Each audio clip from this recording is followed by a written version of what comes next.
अवधूत चिंतन श्री गुरुदेव दत्त श्री स्वामी समर्थ महाराज की जय। स्वामी भक्त हो, आज आपल्या सोबत आहेत भगवान श्रीधर स्वामी यांचे शिष्य वैजापूरकर काका।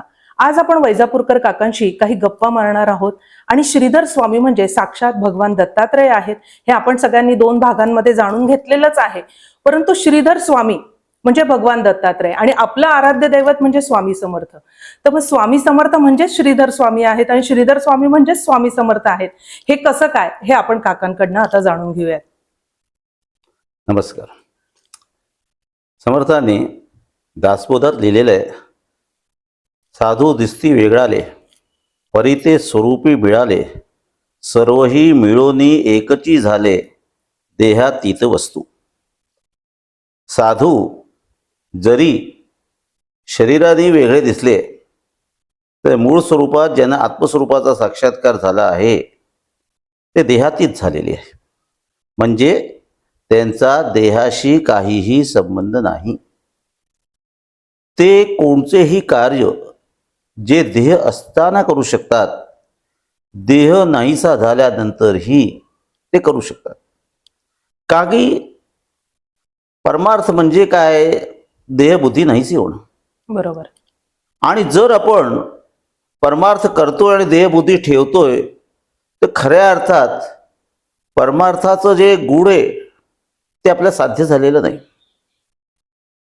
बऱ्याचदा काय होतं, तो संत नसला तरी दुसऱ्या संतांच्या मार्फत आपलं काम करून घेतो। त्यात एक फार मोठं उदाहरण तुम्हाला सांगतोय, स्वरूपानंदांचं। अलीकडेच 2-4 वर्ष आधी आमचे कोणी एक मित्र रत्नागिरीला राहतात। बर। त्यांना एक स्वप्न पडलं। श्रीधर स्वामींचे शिष्य स्वरूपानंद स्वामी महाराज स्वप्नात आले।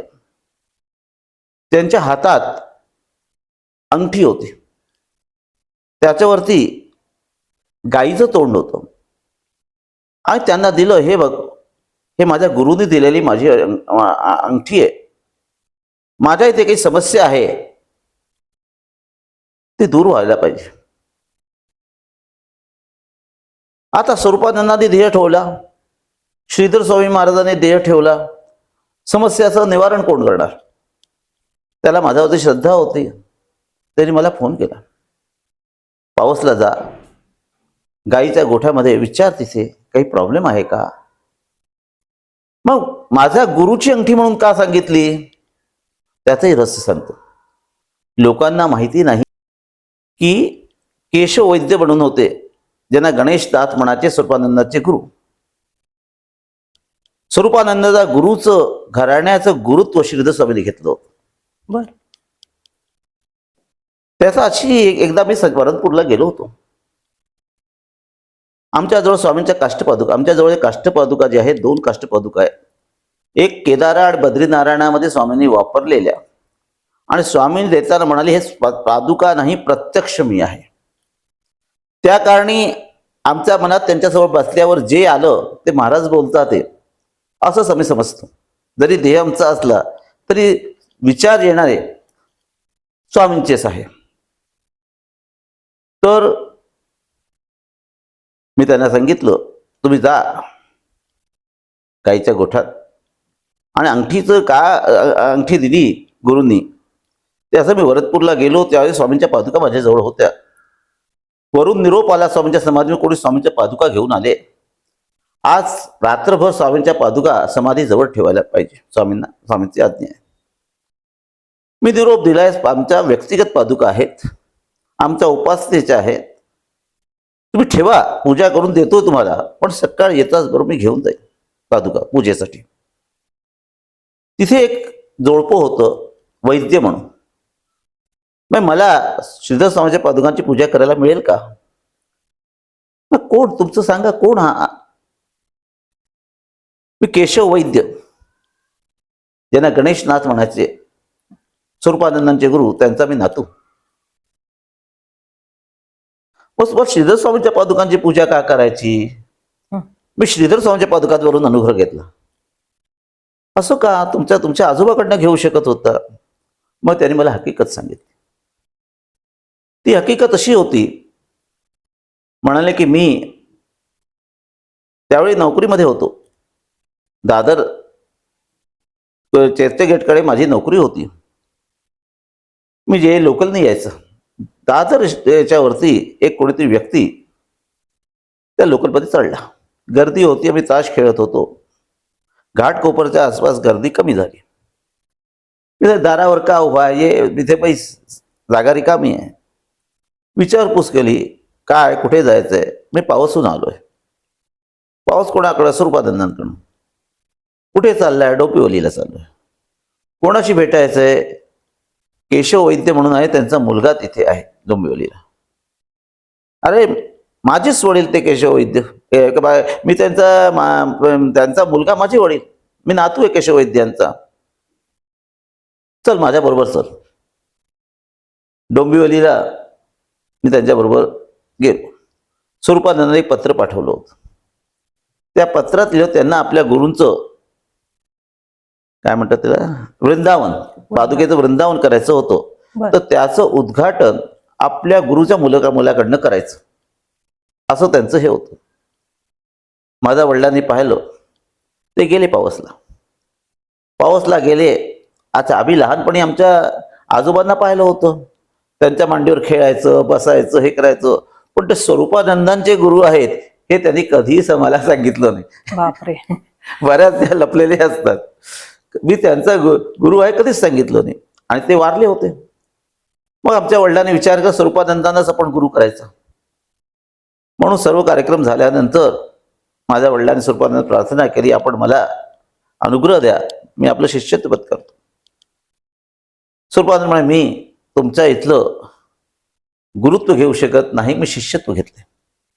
यावेळी तुमच्यासारख्या मोठ्या घराण्याचे गुरुत्व घेण्याचा अधिकार फक्त श्रीधर स्वामींकडे आणि कोणाकडे नाही. तू श्रीधर स्वामींकडे जा.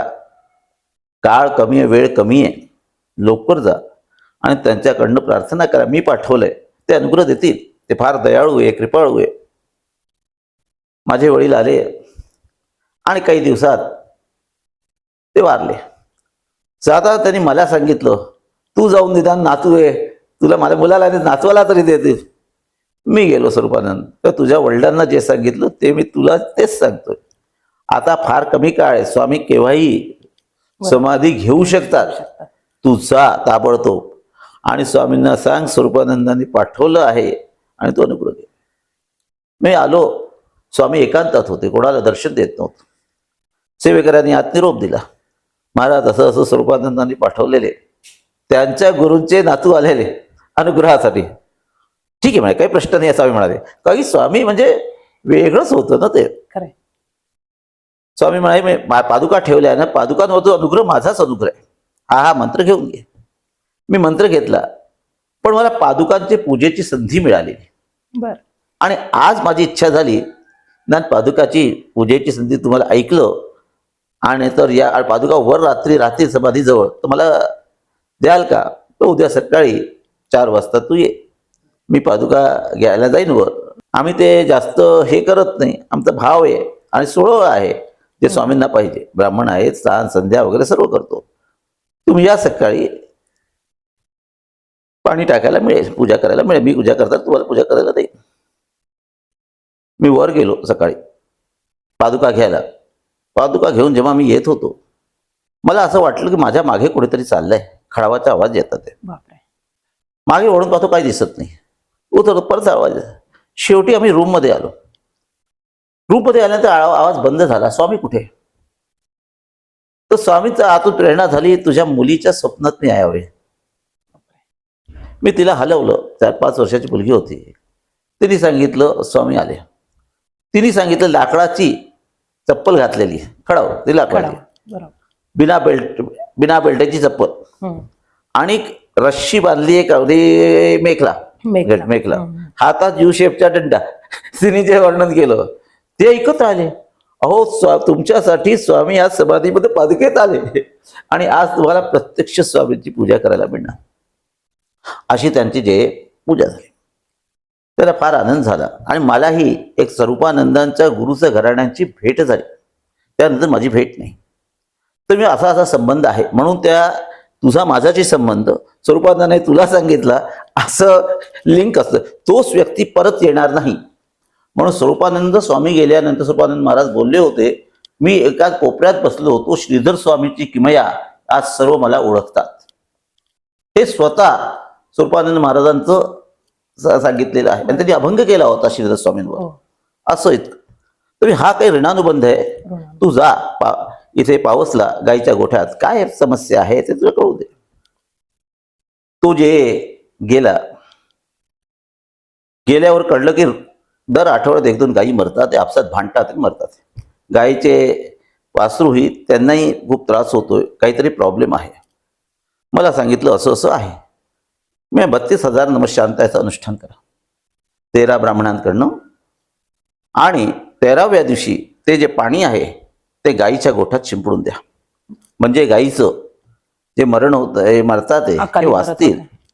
आणि दुसरं मी सांगितलं होतं, त्यात 1 त्याचा म्हणजे जपाचा 1 एक्स्ट्रा जप करायचा आणि त्याचा 1 हवन करा.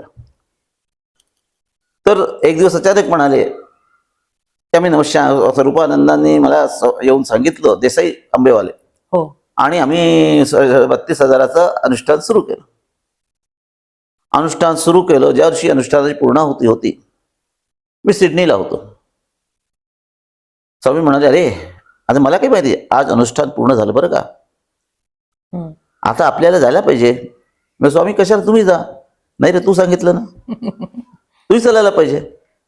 काही ज्याच्या मार्फत त्याच्याबरोबर, आता आपल्या जर प्रधानमंत्रीलाही यायचं असेल स्टेटमध्ये तर मुख्यमंत्रीची परमिशन पाहिजे, त्याच्याशिवाय जाता येत तुला. आणि हे सगळं सूक्ष्मात होतं. आणि बसल्या बसल्या मला जाणवलं, टाइम पाहिला, महाराज आहेत तिथे, ती पूर्णाहुती झाली. मी फोन केला आमच्या त्या जे मराठी म्हणून होते, काय इतक्या वाजता काय घडलं तिथे समाधीच्या तिथे. त्यांनी देसाईंना विचारलं, मी कसं काय एक्झॅक्टली टाइम सांगितला, काहीतरी वाटत होत, समाधीत हालचाल सारखी अशी वाटत होती स्वरूपानंदाच्या तिथे. म्हणजे तुमचं काम झालं. आणि बरोबर त्याचं गायींचं आणि हे गायी जे भांडणं विणणं ते एक दुसऱ्याला मारायचे, संपायचे, ते बंद झालं. मग त्यानंतर काय झालं, वासरूंचा त्रास होतो, वासरू थोडे बिमार राहायचे, तर त्यांनी न सांगता परत 32,000 केले. की जरी गुरु गेला असेल, शरीराने ध्यान चालय, तरी कोणाच्या थ्रू काम करून घेतो. म्हणून हे जे अध्यात्मामध्ये की स्वामी समर्थाशिवाय कुठे जाणार नाही, किंवा ब्रह्मचैतन्य महाराजांना सोडून कुठे जाणार नाही, हे ते काय व्यापक तत्व आहे, ते कुठेही प्रगट होऊ शकतं आणि काही करू शकतं. आता एक तुम्हाला सांगतो, अच्छा, खरा संत काय असतो, तुमचे जे इष्ट आहे त्याच्याकडेच पाठवतो. बरोबर बरोबर. आता मी काही बऱ्याचदा असं सांगायला नाही पाहिजे, ते असं सांगतो. कोणीतरी आमच्या इथे आलं होतं, माझी पहिले अक्कलकोट महाराजांचं दर्शन कसं काय झालं, मला काय ड्रग रिएक्शन झालं होतं. आणि ड्रग रिएक्शन, आता कान फाटून रक्त निघणार. मी आईला सांगितलं, ताबडतोब स्वामींचं तीर्थ घेऊन ये. तीर्थ टाकताच बरोबर ते ड्रग रिएक्शन शांत झालं, पण सेंट्रल नर्व्ह सिस्टमवरती परिणाम झाला होता. मी झोपलो. पहिल्यांदा अक्कलकोट बऱ्याच वेळेस स्वप्नात आले. माझ्या अक्कलकोटला केव्हा येतोय, मी श्रीधर स्वामींचा भक्त, अक्कलकोटला केव्हा येतोय, तेव्हा आश्चर्य, मला अक्कलकोटला काय येतोय. पण त्यानंतर आमच्या ते जोशी म्हणून नाशिकचे आले, ते गजानन महाराज म्हणून आहेत अक्कलकोटचे, त्यांचे शिष्य.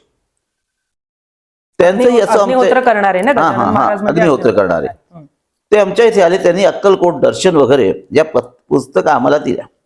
त्यामुळे अक्कलकोट महाराजबद्दल मला काही माहिती मिळाली. मग माझी इच्छा झाली की आपण अक्कलकोटला केव्हा तरी जाऊन येऊ. मी मुंबईला भाभा रिसर्च सेंटरला आलो होतो. शनिवार रविवार रिकामं होतं. शुक्रवारी आलो, त्यांच्याकडे थांबलो होतो. अचानक महाराजांचं हे झालं, उद्या तुला स्वामी समर्थांच्या पादुकाची पूजा करायची. बापरे. मग महाराज, मी काही आणलेलंच नाही, कशी पूजा करायची, कुठे आहे. आल्याय मुंबईला पादुका. मुंबईला पादुका आल्या, हो म्हणे, मुंबईला पादुका आल्या. आता मी ऑटोमध्ये बसलो, शोध करायला गेलो. ऑटोने काही विचारपूस केली, काही कळलं नाही. मग मी ऑटो सोडला आणि पायी फिरू लागलो. एक ह्याच्याबद्दल वास येत होता अष्टगंधाचा. महाराज इथे कुठे. आत गेलो. अन्न गुरुजी पादुका घेऊन तुमची वाट सकाळपासून वाट पाहतात.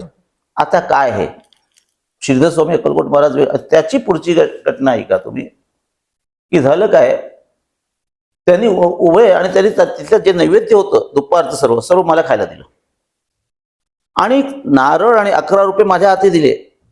मग आमच्या इथे श्रीधर स्वामी आलेले, आम्हाला माहिती आहे श्रीधर स्वामी आणि दत्त एकच आहे, फरक नाही त्याच्यात. आणि शेवटी पादुका घेऊन माझ्या डोक्यावरती ठेवायला आले. मी पाय धुतलेले नाही, तोंड उष्ट, मी अहो मी अपवित्र आहे. नाही, महाराजांना घाई आहे.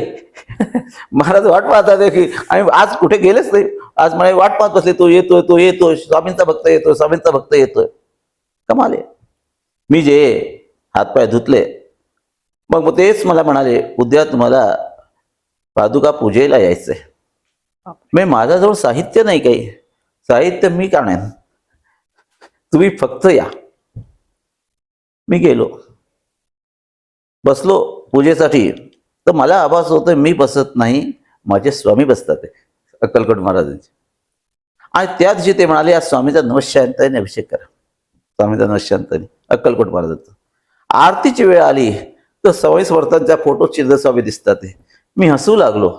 महाराज, पूजा करणार आहे तू, पूजा घेणार आहे तू, हे मधले नाटकं मायाचे कशाला करतोस? ही वस्तू अन्न गुरुजींनाही आभास झाला. आणि तेव्हा तुम्ही जे पाहताय मलाही दिसतंय.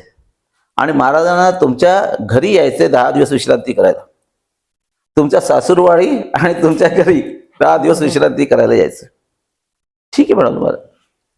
आणि या घरातही एक रात्र महाराज राहून गेले. स्वामी नंतर आले, पादुका अक्कलकोटच्या इथे राहून म्हणजे गेले. आता आपण या ज्या वास्तूमध्ये आहोत त्या वास्तूमध्ये. हो. आणि ही घटना किती सालची आहे काका? ही आता तुम्हाला काय माझ्या साल कोणचंच लक्षात राहत नाही, तरी साधारण 10 वर्ष झाले असतील. 10 वर्षापूर्वीची. 10 वर्षापूर्वी. तेव्हापासून चोळप्पांचं आणि अन्नगुरूंचं माझं फार सख्य झालं. आत्ता रिसेंट तुम्हाला घटना सांगतो अक्कलकोट महाराजांची. म्हणजे एप्रिल मधली स्वामींनी 45 मिनिटं पुढे करून दिली, घड्याळ मागे करून दिली. आम्ही हे सर्व पोरं होती. आम्ही स्वामी रामनवमीच्या उत्सवासाठी दरवर्षी लाल चिंचोळीला जातो. स्वामींनी सांगितलं काय की कर्नाटकात ते लोक स्वामींना दत्ता अवतार म्हणतात. बरोबर. म्हणून रामनवमी आणि समर्थांचा स्वामींनी सांगितलं तू जाऊन करत जाता. जर गेल्या कोरोनामध्ये थोडं बंद पडलं, मी जाऊन करतो. एक दिवस जातो, सकाळी रामनवमी साजरी करतो, समर्थांचा जन्म साजरा करतो, दुपारपर्यंत रात्रीपर्यंत परत पुण्याला येतो. या पोरांनाही सांगितलं. बरोबर. आता त्याविषयी अष्टमी होती. आमच्या बायकोनी जे शिरा करून ठेवला होता आणि मला स्वामी समर्थांना जाता अक्कलकोट करत जा आणि ते स्वामी समर्थांना नैवेद्य देऊन द्या. आता निघता वेळी करून दिला. आता तिसरी भावना होती, हो बरेच जाऊ. पण आमचं अशी परिस्थिती 8:30ला आम्ही सोलापूरला होतो आणि तिथून 60 किलोमीटर अक्कलकोट. आता आम्ही फोन केला तर 9:30च्या 9:35च्या आधी तुम्ही पोहोचू शकत नाही. मोबाईलने सांगितलं दार बंद होऊन जाईल. मोबाईलवरती अन्नू गुरुजींना फोन केला, 9च्या आधी येऊन जा. तुम्ही म्हणाला ठीक आहे बाबा, 9च्या आधी. आता त्या जवळ बसलो होतो, अचानक महाराजांचं आमच्या श्रीधर स्वामी झालं, तू काळजी करू नको, मी जाऊन स्वामी समर्थांना सांगतोय की तुझा स्वामी सुत येतोय आणि तू कसं बंद करशील. आणि मी तिथे आहे. आता लोक आम्ही 23 किलोमीटर होते तेव्हा आमच्या घड्याला 9 वाजून केव्हा होऊन गेले होते, 9:15. आम्ही जेव्हा तिथे पोहोचलो तर 9:35 झाले होते. आम्ही गेलो, आत सर्व बसलेले, लोक बसलेली, सर्व काही तसंच. आणि घड्याळामध्ये 8:50 झाले. आत गेलो, अन्नगुरुजी वाट पाहत बसले होते. त्यांनी ताबडतोब आम्हाला ते समाधीचं चंदन लावलं, मला समाधीचं वस्त्र दिलं, नारळ दिला मला आणि म्हणाले चला आज रात्री मुक्काम इथेच करा, मी उद्या सकाळी रामनवमी हे सकाळपासून हवन वगैरे तिथले ठेवलं रामनामाचं, म्हणून तिकडे जायचंय. येताना असेल तर मला सांगा, मी वाट पाहतो, तुम्ही तुम्हाला कळवेन मी. मग काय झालं की असंच आम्ही बसलो होतो. बसल्या बसल्या प्रसाद आला. तर त्या उंबरठ्यावरती कोणी नव्हतं, काही मिठाई नव्हती, एक ताजी जलेबी जे आली. मी स्वामींनी तुम्हाला प्रसाद पाठवलाय. आम्ही तो थोडा घेतला. शेवटी आमच्या एक होतं ते पुढे खाऊन टाकलं. असं करून ते बाहेर निघतोय तर घड्याळ हळूहळू पुढे वाढू लागली. बाहेर आलो, 1-1.5 मिनिटं झाली असतील. अचानक समाधी सर्व बंद, लोक गेलेली. 1-1.5 मिनिटात आज कसं काय सर्व बंद होणार? अरे काय झालं विचारलं. अरे इतक्या लवकर कसं काय सर्व झालं बंद? तर ह्याच्यापेक्षा काय सांगायचं दुसरं? हे म्हणजे ह्याच्यात व्यक्तीची स्तुती म्हणून करू नका. ते श्रीधर स्वामींची आणि अक्कलकोट महाराजांची एक दुसऱ्याची किती घनिष्ठ संबंध आहे हे सांगतो. नाही, आणि या प्रसंगामध्ये आपण पण काका असं समर्थ रामदास स्वामीच म्हणतात की नाना सुकृतांचे फळ, हं. तर त्यामध्ये नरदेह केवळ आणि भाग्य सुफळ आणि तरीच सन्मार्ग लाभे. आणि तुम्हाला हा गुरुकृपेने तुमच्या पुण्याईने सन्मार्ग लाभला, तुम्हाला असे सद्गुरू मिळाले, खरंच खूप भाग्याची गोष्ट आहे. आणि आज तुमच्या ह्या तुम्ही जे आम्हाला सांगतायत त्यातनं तुम्ही असं सांगताय की गुरु जरी वेगळे वेगळे असले तरी तत्व एक आहे, गुरु तत्व एक आहे. गुरुतत्व ते एक आहे. सगळ्यांनी ते जाणलं पाहिजे. जर का तुम्ही असा गुरूंमध्ये भेदभाव करत बसला तर तुमची उपासना ती पूर्णतेला नाही जाणार नाही, नाही. शेवटी उपासना कशासाठी असते? बरोबर उपासनेच्या अंती देवा भक्त अखंड भेटी. बरोबर आहे. उपासनेचा शेवटी हो, उपासनाच ज्ञाने, उपासना ध्याने. ध्यान. आणि ज्यावेळी उपासना परिपूर्ण होते ती विश्व पाळणी होते. सर्व प्राणी मात्रामध्ये कृपा करायची, तो माझा शिष्य या त्याचा शिष्य आहे बरोबर. असा भेद राहत नाही उपासनेमध्ये. बरोबर. मग ते एकच दृष्टी होते, सर्व जागी परमात्माच नांदतो, त्याच्याशिवाय दुसरं काही नाही. बरोबर आहे. आणि बऱ्याच काही अशा घटना आहेत, हो. म्हणजे अक्कल स्वामी समर्थांच्या ह्याच्या. आणि एक सुंदरशी घटना, कधी कधी आपण आपल्या बरोबर जो फिरतो त्या व्यक्तीनं हा स्वामी समर्थ कसा होऊ शकतो, तर त्याचं एक उदाहरण नाना परांजपे म्हणून. हो, हे नाना परांजपे मला वाटतं हे लोणावळ्याचे अच्छा, माझी त्यांची भेट झाली. काय झालं? करंदीकर काकांच्या मठाच्या बाजूलाच बंगला आहे. हो हो, त्यांच्याजवळ तुम्ही भेटला का? नाही, मी भेटले नाही, पण जाणून आहे नाही, त्यांच्याबद्दल. वयस्क होते खूप, 58. माझी ते 98 वर्षाची असेल तेव्हा भेट झाली त्यांची. झालं का, मी मुलगा लोणावळ्याला सर्व्हिससाठी होता. बरोबर. तर मी गेलो, तर त्यांच्या आमचे एक देशमुख त्याच्या शेजारी राहत होते. त्यांच्या इथे स्वामी समर्थांच्या पादुका होत्या, म्हणजे त्यांनी बनवलेल्या, नानांकडे दिलेल्या. आम्ही दर्शन घेतलं, तर ते नानांबद्दल सांगितलं बरंच. तर त्यांनी असं सांगितलं की मी नाना पॅरालिसिस झालं होतं 75 वर्षाच्या वयात. तर मी रोज मी 15-16 वर्षाचा असताना त्यांना मालिश करायचं, स्नान घालायचं, हे करायचं.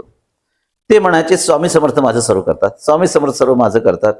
आता मी करतोय आणि स्वामी समर्थ करतात, हे कशाला म्हणतात? एक दिवस ते म्हणाले, ते मी म्हणालो करतात ना, मला दाखवा स्वामी समर्थ करतात. बर म्हणाले. त्यांनी आपली जपाची माळ, हजार मण्या होत्या आणि एक कृष्ण मंत्र दिला, म्हणजे हा घे, रात्री जेवल्यानंतर झोपायचं आधी ही बाळ कर, उद्या सकाळी सांग स्वामी समर्थ करतात की नाही. मग मी माळ केली. सकाळी स्वप्न पडलं, नाना जे आले माझ्या घरी आणि मला हात धरून गुरुमंदिरात घेऊन गेले अक्कलकोटच्या.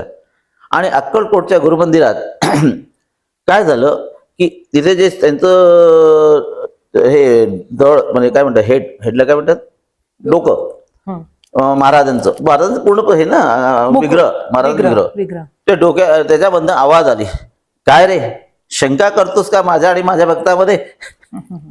आणि ते फाटलं आणि त्या जागी नानांचं धड. बापरे, म्हणजे नाना परांजपेंचं धड. आणि एकदम मी घाबरलो. आणि ती आवाज, काय शंका करतोस का? आलो, नानांना स्वप्न सांगितलं, मला कळलं ना तुला की तू त्यांची सेवा करतो, त्यांचंच हे करतो. मग मला त्यांनी मला भेटायला घेऊन चल. मी भेटायला गेलो. सकाळी 6-6:30 माझी गाडी उभी होती, मला निघायचं होतं. ते झोपून उठले होते. ते कारण काही समजू शकले नाही कोण आलं, काय आलं. मी निघून गेलो आपली परत. मला मुंबईहून मला फ्लाईट होती. त्यानंतर संध्याकाळी फोन आला देशमुखाचा, त्यांचे शिष्य होते. काका तुम्ही कुठे? काय नाना तुमच्या घरी आले होते. मग काय झालं? आणि कोणी दार उघडलं नाही, दार बंद होतं. मी आमच्या पत्नीला विचारलं, बाबा काय झालं? तुम्ही मला एक म्हातारा होता, धोतर नेसलेला आला होता, कोणीतरी गाडी चावली. ते म्हणाले, देशमुख म्हणाला की महाराजांनी सांगितलं स्वामी समर्थ, अरे कोण येऊन गेला तुझ्याकडे, तू ओळखलं नाहीस का? तो निघून गेला, तू झोपेत होता, जा त्यांच्या घरी जाऊन ये, त्यांची मंडळी आहे घरात. आणि त्यानंतर दुसऱ्यांदा जेव्हा मी जायचो तर बस स्टँड पर जाणं सोडायला यायचे. काय परिस्थिती आहे. मग स्वामी आणि महाराज वेगळे का? एकच. बरोबर आहे. दिव्यत्वाची जिथं प्रचिती, यानी आपल्याला विश्वास बसतो की खरंच एक तत्व वेगळं आहे. याच्यात मी काही नाही, माझ्यात काही मोठेपणा नाही, सगळं सांगतोय. जे काही माझा स्वामी आहे तो स्वामी माझ्या मार्फत त्या स्वामीची प्रचिती घ्या आणि काही नाही. बरोबर आहे, बरोबर. की स्वामी काय आहे, सर्व एक आहे. त्या स्वरूपानंद महाराज, गजानन महाराज सर्वांची घटना आहे, ब्रह्मचैतन्य महाराज सर्व. काही एकदा श्रीधराची कृपा झाली तर समत्वाचा बोध होतो. समत्वाचा. आणि जेव्हा मतमतांतर नाहीसं होतं तेव्हा शुद्ध ज्ञान प्रगट होतं. हे दासबोधात लिहिलेलं आहे. खरंय, खरंय. अगदी बरोबर आहे. आणि खरंच आपण खूप भाग्यवान आहात काका. आणि हेवा वाटतो आम्हाला कधी कधी आपल्या भाग्याचा. आणि कसं आहे, असं म्हणतात की आपण परमेश्वराकडे एक पाऊल टाकलं तो स्वतः 10 पावलं टाकून पुढे येतो. आणि तुम्ही तर इतके भाग्यवान आहात की साक्षात दत्तात्रेयांनी जे अवतार असलेले भगवान श्रीधर स्वामींनी आपल्याला उचलून घेतलं आणि आपलं जे अनघा स्वरूप आहे अन्नपूर्णेसारखं आपल्याला भरवलेलं आहे. त्यामुळं आपण जेव्हा अनुभव सांगितला तो ऐकताना तुमच्या चेहऱ्यावर दिसणारा तो आनंद, तुम्ही ज्या आवेशामध्ये बोलत होता, खूप छान वाटत होतं ऐकताना आम्हाला. तर आता माझ्या हातामध्ये हे श्रीधर स्वामींचं चरित्र आहे आणि ते समर्थ भक्त मारुती बुवांनी लिहिलेलं आहे. तर मारुती बुवांच्या जीवनामध्ये श्रीधर स्वामी कसे आले आणि श्रीधर स्वामी जेव्हा शौचाला जायचंय त्यावेळेला बाहेर मारुती बुवा असायचे आणि तो जो त्यांचा संवाद व्हायचा, म्हणजे जे कोणाला मिळायचं नाही ते त्यावेळेला मारुती बुवांना मिळून गेलेलं आहे. आणि असं म्हणतात की गीतेमध्ये सुद्धा सांगितलेलं आहे की आपण जेव्हा सेवा करतो, आपल्या गुरूंनी सांगितलेले त्याचं जे फळ ते फार मोठं असतं. गुरु कहे सो कर. आणि ते तिथे बाहेर उभं राहून जे त्यांना म्हणजे मिळालं ज्ञान, त्याविषयी थोडं सांगा ना आम्हाला. आता त्याविषयी विशेष मला काही हे नाही, पण ते एक सांगायचे मला. हा. मारुती बुवांनी प्रत्यक्ष माझी भेट झाली होती तेव्हा त्यांनी सांगितलं की एकदा भास्कर बुवा मला घेऊन गेले. तेव्हा स्वामींनी नाव गाव सर्व विचारलं आणि स्वामींनी सांगितलं मला संडासी जर मी जात असेल तर संडासात दिवा उदबत्ती लागायला पाहिजे. आता संडासात दिवा उदबत्ती कोणी ऐकली नाही, कोणाही सत्पुरुषाची ऐकली नाही. साक्षात परब्रह्म आहे, परब्रह्माला शुद्धता पाहिजे. आणि दुसरी, स्वामी लघवी केल्यानंतर त्या जागी 21 मातीचे गोळे लावायचे शुद्धीसाठी. स्वामी म्हणजे वासुदेवानंद सरस्वती नंतरचा आचार निष्ठ कोणी जर झाला तर श्रीधर स्वामी. नाही तो विचार द्यायचे पुष्कळ झाले, पुष्कळ सिद्ध मार्ग झाले, पण आचार संपन्न एकच झाला तो श्रीधर स्वामी. खरं. आणि स्वामींना बद्धकोष्ठ असल्या कारणी वरच्यावर संडास, वरच्यावर लघवी जावं लागायचं. असं माझं कार्य होतं की जॉब पिप काही नाही, फक्त स्वामींचं हे कार्य करायचं. बरोबर. पण स्वामी जेव्हा शौचाला जायचे तर तेव्हा वेळ लागायचा, एक दीड 2 तास बसायचे. तर त्यावेळी मी बाहेर असायचा. स्वामी विचारायचे काल प्रचोदन दिलं, काय समजलं का? स्वामी काही समजलं नाही. स्वामी परत सांगायचे कुठे नाही समजलं सांग. असं ज्ञान मला जे मिळालं स्वामींकडनं, त्यामुळे मी पुढे प्रवचन देऊ शकलो, लिखाण करू शकलो. त्याला कारण माझी जी गुरुकृपा काय नव्हे ज्ञान देऊ म्हणे. म्हणतात आशीर्वाद दिला जातो आणि कृपा मिळवावी लागते. आणि कृपा मिळवण्यासाठी सेवा धर्मो परमगहना योगिनामपि दुर्लभा. योगी लोकांनाही सेवा ते मौका येत नाही, म्हणून सेवा ज्याला मिळाली तो भाग्यवान. आणि खरंच असं मारुती बुवा भाग्यवान ठरले. आणि अजून एक शिवथरगडमध्ये सुद्धा भगवान श्रीधर स्वामींनी समर्थ रामदास स्वामींची आणि कल्याण स्वामींची मूर्ती स्थापन केली. आणि खऱ्या अर्थानं शिवथरगड सगळ्यांना माहीत झाली. त्याच्यानंतर तिथे वेगळे वेगळे उपक्रम सुरू केले, समर्थ सेवा मंडळाची स्थापना झाली. तर त्याविषयी थोडंसं आम्हाला सांगा ना. हो सांगतोय. ज्यावेळी समर्थ स्वामी आजचं जे सज्जनगड दिसतंय त्याला कारण म्हणजे श्रीधर स्वामी. ज्या पायऱ्या बांधल्या गेल्या, हे बांधलं गेलं, त्यांनी गुरुची सेवा कशी करायची ही श्रीधर स्वामींकडून शिकवलं. बरोबर. आणि त्याबरोबर गुरुच्या घरी येणारे सर्व गुरु स्वरूपच आहे. त्या दृष्टीने स्वामी जेव्हा सेवा करत होते तर आपल्या अंगावरती लोकांना घेऊन जायचे समर्थ. त्यावेळी पायऱ्या नव्हत्या, पण स्वामींनी या पायऱ्या लोकांच्या दानानी यांनी याचं बांधल्या. ते बांधल्यानंतर आणि स्वामी सज्जन समर्थ सेवा मंडळाची स्थापना का केली?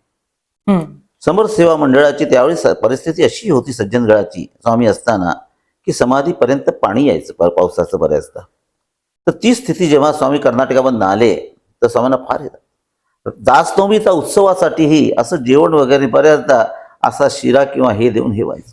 बरोबर. तर स्वामी कर्नाटकामध्ये जाऊन पाद्यपूजेचे जे पैसे किंवा जे मिळायचे ते आणायचे, दासनवमी साजरी करायची. इतके गुरुप्रेम. गुरुप्रेम.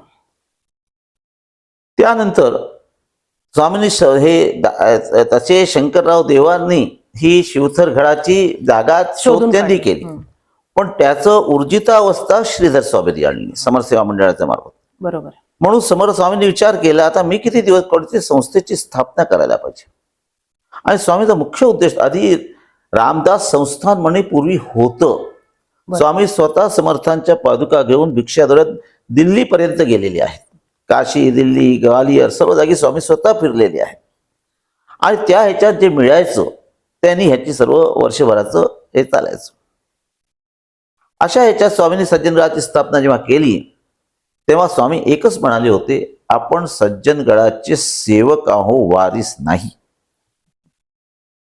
आणि सेवेच्या मार्फतच तुम्ही करा.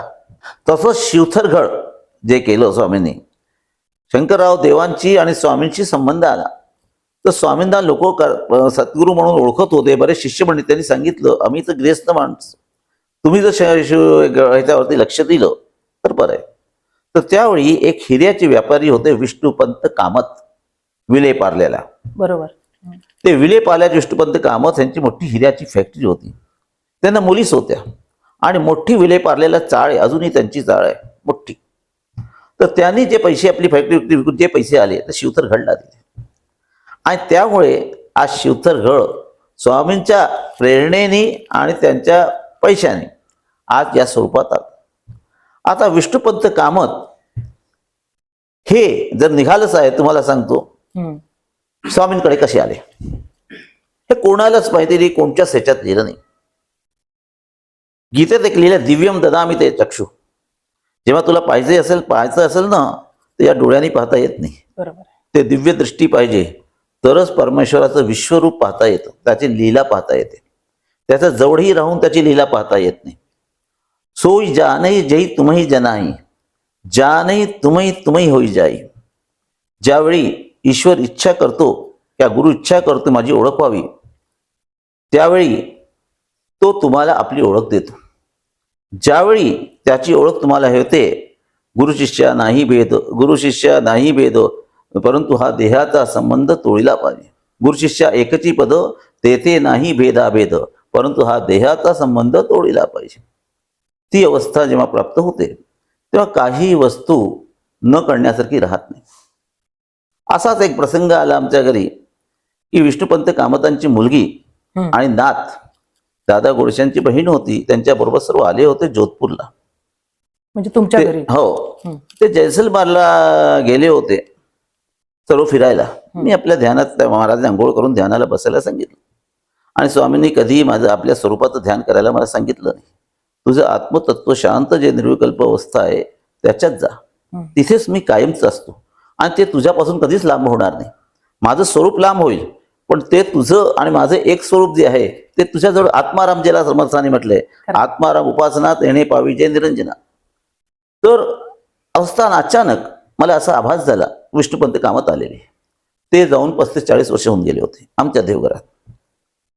काय बाबा, मी विचारलं कसे काय, कोण आहात तुम्ही? मी विष्णुपंत कामत, माझी मुलगी आणि नात तुमच्या इथे आलेली आहे. हो मिळालेली आहे. मला एक गोष्ट सांगायची तुम्हाला. काय सांगा? मग की मी कसं श्रीधर स्वामींकडे आलो, मी सांगा ना. मग मी आधी रामकृष्ण परमहंसाचा भक्त होतो. आणि मी एकदा मुंबईहून एक फोटो घेऊन आलो. माझी हिऱ्याची फॅक्टरी आहे, फोटो घेऊन आलो, त्याची पूजा केली. रोज पूजा करत होतो, मग फॅक्टरीला जात होतो. माझे नोकर वगैरे होते, घरातही नोकर चाकर होते. माझ्या 2 मुली, एक मोठी एक लहान, असे 2 मुली. आणि हे सर्व संवाद होतोय, स्वप्न ते संवाद होतोय. म्हणजे आजच्या विज्ञानापेक्षा ते विज्ञान खूप मोठं आहे. मी वैज्ञानिक आहे, पण याला मला स्वतःही उत्तर याचं मिळत नाही आहे. काय सूक्ष्माचे संवाद असतात.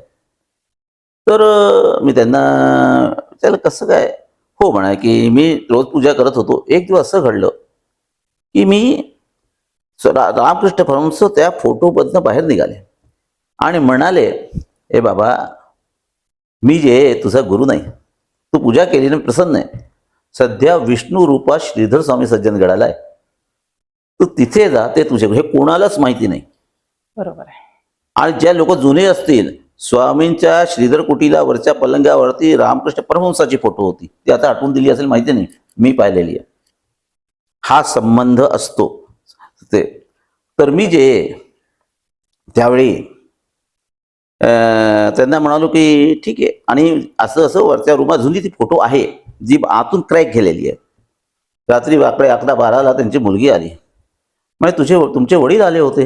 मग वडील जाऊन 40 वर्ष झाले, वडील येतील कशी? पण रामकृष्णांचं काय वरती ते फोटो ठेवलेली, मग तुम्हाला कसं कळलं? मग ही गोष्ट स्वामींच्या जवळच्या लोकांनाही कोणाला माहिती नाही, जे तुम्हाला माहिती.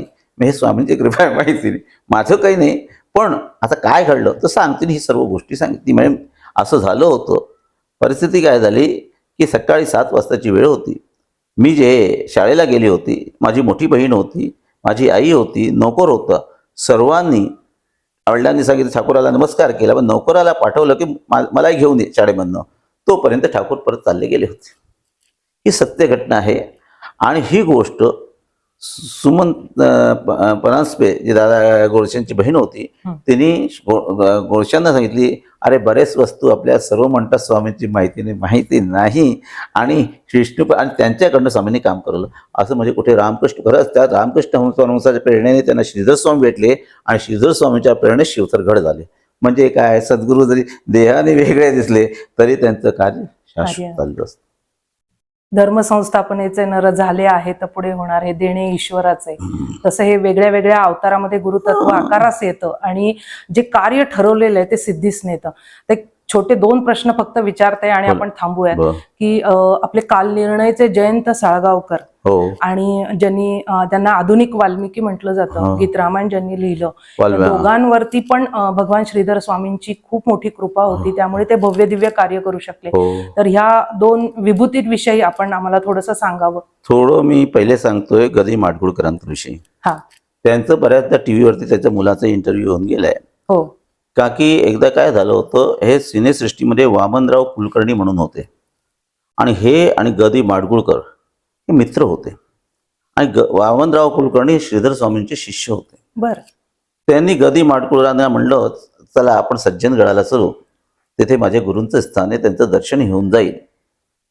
दोघे आले वरती, आणि वामनराव कुलकर्ण्यांचा नियम होता हातपाय धुवून आधी स्वामींचं दर्शन करायचं. तर दर्शन करायला गेले तर स्वामी म्हणाले, तुझ्याबरोबर सरस्वतीचा पुत्र आलेला आहे, त्याला बोलव इकडे. वामनराव कुलकर्णी गेले, तर विश्रांती घेत होते. मग स्वामींनी बोलवलंय, नमस्कार. मुख्य म्हणजे तेथे जे मला घाणीकर म्हणून होते त्यांनी सांगितलेलं, त्यांचे मामा कोणातरी रामदासी किंवा संन्यासी होऊन निघून गेले होते. म्हणजे गदी माडगुळकरांची त्यांची इच्छा राहून गेली होती गीतबद्ध रामायण करायची. बापरे. तर स्वामी म्हणाले, सांगताय तरी अंगावरती तुझ्या मामाची इच्छा राहून गेली, तुझ्या मार्फत होणार आहे. तर स्वामीने त्यांच्या जिव्हीवरती ओंकार काढला आणि जा, गदी माडगुळकरांचा, आणि जा. आणि दुसऱ्या दिवशी ते खाली गेले आणि गीत रामायणात एक एक सुरू झालं. त्यानंतर काय झालं की गदी माडगुळकरांना स्वामीने सांगितलं होतं, तू समर्थांचं एक पिक्चर बनव, समर्थ रामदास स्वामींचं. हे लोकांना माहिती नाही, त्या घाणेकर म्हणून होते, त्यांनी मला सांगितलेलं.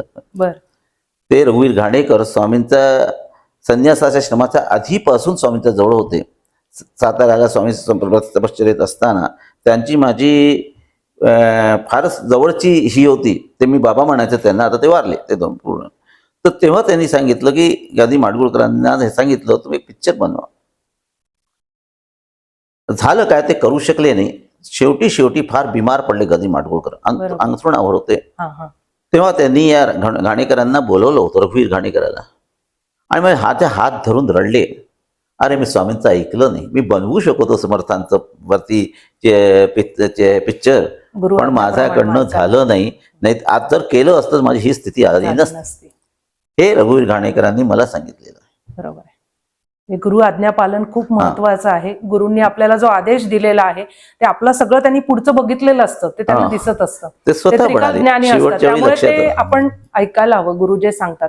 आणि आता जयंत सावळकरचं मला जास्त विशेष माहिती नाही, पण त्यांच्यावरती ते स्वामींचे शिष्य होते, आणि त्यांनी स्वामींच्या शताब्दीच्या वेळी एक लेख लिहिला होता. आणि त्याच्यात त्यांनी लिहिलं तर बरीच काही वस्तू ज्या श्रीधर स्वामींनी मला सांगितली होती, हम्म. मला त्यावेळी हे होऊ शकणार नाही असं वाटत होतं आणि ते सर्व तसंच घडलं. म्हणजे श्रीधर स्वामी एक भविष्यद्रष्टा होते बरोबर. आणि त्यांना सर्व काही दिसत होतं, दिसत. काय होणार आहे, कसं होणार आहे हे त्यांनी त्यांच्याविषयी पूर्ण अग्रलेख, एक पूर्ण लेख लिहिला होता. बर. त्याची कुठेतरी माझ्याजवळ महाराष्ट्रात कुठेही कापी मिळेल. बर. त्याच्यात त्यांनी इतकंच लिहिलंय, श्रीधर स्वामी म्हणजे जे काही श्रीधर स्वामींनी सांगितलं हम्म. तसंच कळलं आणि त्यांच्या अनुग्रहानंतर माझ्या जीवनात संपूर्ण बदल झाला असं. म्हणजे काल निर्णयाला भरभराटच आली मला हो. वाटतं त्यानंतर. हो. जी दिनदर्शिका जी आहे हो ती लोकप्रिय झाली आणि सगळ्यात महत्वाचं म्हणजे लोकांचा विश्वास वाढला. आजही आपण म्हणजे आधी काल निर्णय बघतो आणि त्याच्यात सांगितलंय तर ते हा, बरोबर बरोबर आहे. ग्राह्य मानतो आपण, बरोबर आहे. ग्राह्य मानतो. ते म्हणजे त्याच्या पाठीमागे असलेली ही भगवान श्रीधर स्वामींची कृपा आहे असं हो, म्हणायला आपण या ठिकाणी नक्की, नक्की, हरकत नक्की. नाही. हरकत नाही. आणि कसं आहे, आपण म्हणाला की भगवान श्रीधर स्वामी हे दत्तात्रयांचे अवतार आहे. कसं आहे, परमेश्वराने आतापर्यंत विविध अवतार घेतले आणि आपलं कार्य संपवलं, निजधामाला निघून गेले. पण दत्तप्रभू कसे आहेत की जसं त्यांनी अवतार कार्य सुरू केलं तर ह्या कल्पंताच्या अंतापर्यंत ते संपवणार नाहीये. त्याच्यामुळे त्यांचं स्मरण केलं की ते प्रगट होतात. हो. आणि विविध म्हणजे ज्येष्ठ श्रेष्ठ संतांच्या माध्यमातनं मी तर म्हणेन की आज आम्हाला सुद्धा ही बुद्धी व्हावी, आपली भेट व्हावी. हे सगळं काहीतरी ईश्वरी लिहिल्याशिवाय हे शक्य नाही आहे. आणि आपण जो आम्हाला एवढा वेळ दिला त्यासाठी मी खरं आभार मानणं हे खूप थोडे शब्द होतील. पण असं म्हणतात की करता करे ना कर सके, गुरु करे तो होय, नवखंड तीनो लोक में, गुरु ते बडा नोय, गुरु ते बडा कोई नये. तर असे हे गुरु आपल्या सगळ्यांच्या आयुष्यात येतात आणि आपलं जीवनपट बदलून टाकतात. तसंच तुमच्या आयुष्यामध्ये भगवान श्रीधर स्वामी आले आणि तुमचा जीवनपट अलौकिक होऊन गेला. आणि आज आपण आमच्या देव माझावरती आलात आणि आमच्या सगळ्या स्वामी भक्तांना जे मार्गदर्शन केलं त्यासाठी मी आपले मनोमन आभार मानते. धन्यवाद. जय जय रघुवीर समर्थ. सर्वांनी स्वामी समर्थ असो, श्रीधर स्वामी असो, आपले नरसिंह सरस्वती असो, शंकर महाराज असो, एकत्वाचा भाव ठेवला तरच तुम्ही पूर्णत्वाला पोहोचाल, नाही तर भटकत राहाल. हे आमच्या स्वामींचं सांगणं आहे. म्हणून जो जिथे आहे त्यांनी त्याचं करावं. लोकांना बुद्धिभेद निर्माण करू नये. हा श्रेष्ठ, हा कनिष्ठ आहे. का की आपल्याला एकच छतावर पोहोचायचंय. वेगळ्या वेगळ्या तळाच्या पायऱ्या होऊ शकतात, पण पोहोचायचं एकच ठिकाणी. इतकंच सांगणार. जय जय रघुवीर. जय जय रघुवीर समर्थ. धन्यवाद.